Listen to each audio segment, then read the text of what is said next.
মেয়েদের কি কখনো নিজস্ব কোনো বাড়ি হয়? না, বাড়ি হয় না। নিজের বাড়ি বলেন, শ্বশুর বাড়ি বলেন, তার কোনো বাড়িই নেই। আসসালামু আলাইকুম, বাংলাদেশি ব্লগার মম স্নেহা চ্যানেলে আপনাদের আরও একবার স্বাগত জানাই। তো এখন সকাল 9টা বাজে, এখন থেকে ভিডিওটি স্টার্ট করলাম। তো আজ 10 দিন পরে ভিডিও করেছি, মানে ভিডিও কি করা আগে ছিল, তো সেটা হচ্ছে এখন ভয়েস দিয়েছি।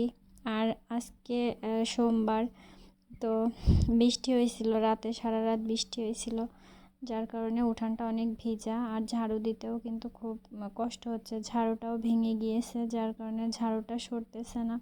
তো যাই হোক, টুকিটাকি কিছু কাজ আপনাদের সঙ্গে শেয়ার করব।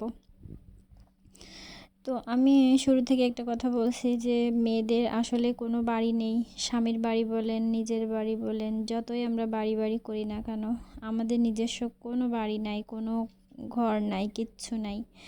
তো এই কথাটা বলতে খুবই কষ্ট হচ্ছে। এই কথাটা সবাই কম বেশি জানে, কিন্তু তারপরেও আজকে যখন ছেলের মুখ থেকে আমি শুনলাম যে এটা কি আমার বাড়ি, তো কিছু কোনো একটা কারণ নিয়ে আমার ছেলের সঙ্গে আমার একটু ছেলেকে আমি বকেছিলাম। তো আমার ছেলে আমাকে কথার উত্তর দিল যে তুমি বাড়ি থেকে বের হয়ে যাইতে বলছো, এটা কি তোমার বাড়ি? যে তোমার কথা মতন আমি বাড়ি থেকে বের হয়ে যাব। কথাটা শুনে আমি সারা দিন কান্না করেছি, সারাটা দিন কান্না করেছি। তো আমার হাজব্যান্ড যখন জানতে পারলো, শুনলো, ও কিন্তু কোনো কথা বললো না, ও কিন্তু হেসে উড়াই দিল। তো কথাটা যে আমার কোথায় গিয়ে লেগেছে একমাত্র আমি ছাড়া কেউ জানে না। তো তার জন্য সত্যি আজ 2 দিন আমি খুবই কষ্টে, খুবই ইসে আছি বা ছিলাম। তো অনেক কথা, মানে কি বলার তো কেউ নাই, বলতেও পারি না। আর এখন তো ভিডিও আমি প্রতিদিনও দিই না, খুব কষ্ট বা খুব খারাপ লাগছিল, যার কারণে মানসিক অশান্তিতেও আমি ভুগতেছি অনেক দিন থেকে, কিন্তু সেই কথাগুলো আর বলা হচ্ছে না। তো যাই হোক, নাই বা বললাম, যতটুকু বললাম কষ্টে থেকেই কথাগুলো মুখ থেকে বের হয়ে গেল।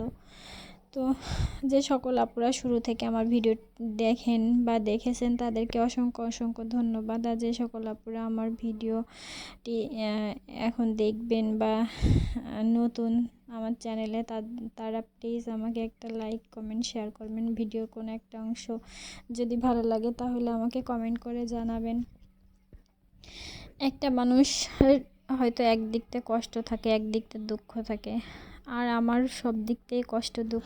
জানি না দিন দিন যেন আমার সংসারে অতিরিক্ত ঝামেলা তৈরি হচ্ছে, কেন হচ্ছে, কিসের জন্য হচ্ছে, কোনো কিছুই বুঝতে পারছি না, কোনো কিছুরই আগামাথা আমি খুঁজে পাচ্ছি না।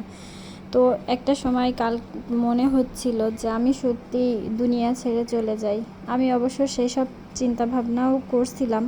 তো হঠাৎ করে আমার মেয়েটা আমাকে জড়াই ধরে এত পরিমাণে কান্নাকাটি করছিল, যার কারণে ওর দিকে তাকায় সত্যি আর কোনো ভুল সিদ্ধান্ত আমি নিতে পারিনি। আমার এক মুহূর্তে মনে হচ্ছে আমি বাড়ি থেকে বের হয়ে যাই। ওই যে আমার তো যাওয়ার কোনো জায়গা নেই, যার কারণে আমি কিন্তু বাড়ি থেকে বেরও হতে পারি না, সেই সাহসটা কিন্তু আমার হয় না। এই যে ভয়েস দিচ্ছি, মেয়ে কিন্তু এসে ডাকাডাকি শুরু করে দিয়েছে।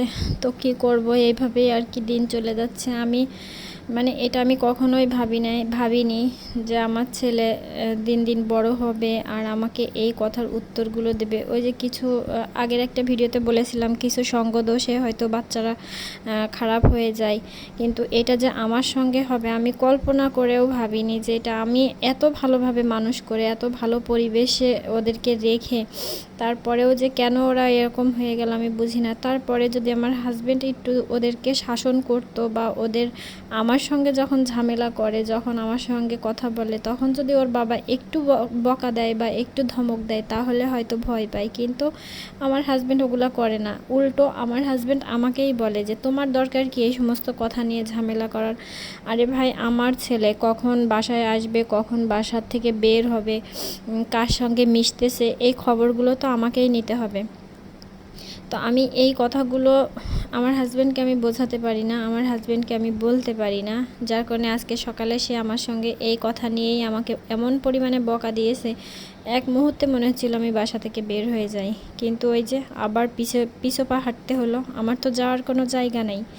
যার কারণে আমার হাজার কষ্ট দুঃখ সব কিছু সহ্য করেই কিন্তু আমি সংসারে থাকতে হয়, সংসারে থাকি।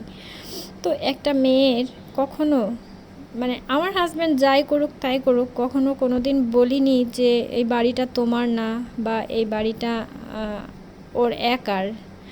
কিন্তু সেই জায়গাতে আমার ছেলে আমাকে বলল যে বাড়িটা তো তোমার না, যে তোমার কথায় আমি বাড়ি থেকে বের হয়ে যাব। কিন্তু আমি যে কেন কথাটা বলেছিলাম আমার ছেলেকে, সেই কথাটা যদি ও বুঝতে পারতো বা বোঝার চেষ্টা করতো, তাহলে হয়তো এই কথার উত্তরও আমাকে দিত না। তো যাই হোক, অনেক কষ্ট পেয়েছি বাচ্চার কাছ, ছেলের কাছ থেকে, বাবার কাছ থেকে, অনেকের কাছ থেকে অনেক কষ্ট পেয়েছি। তো কষ্টের কথাগুলো বলার কেউ থাকে না।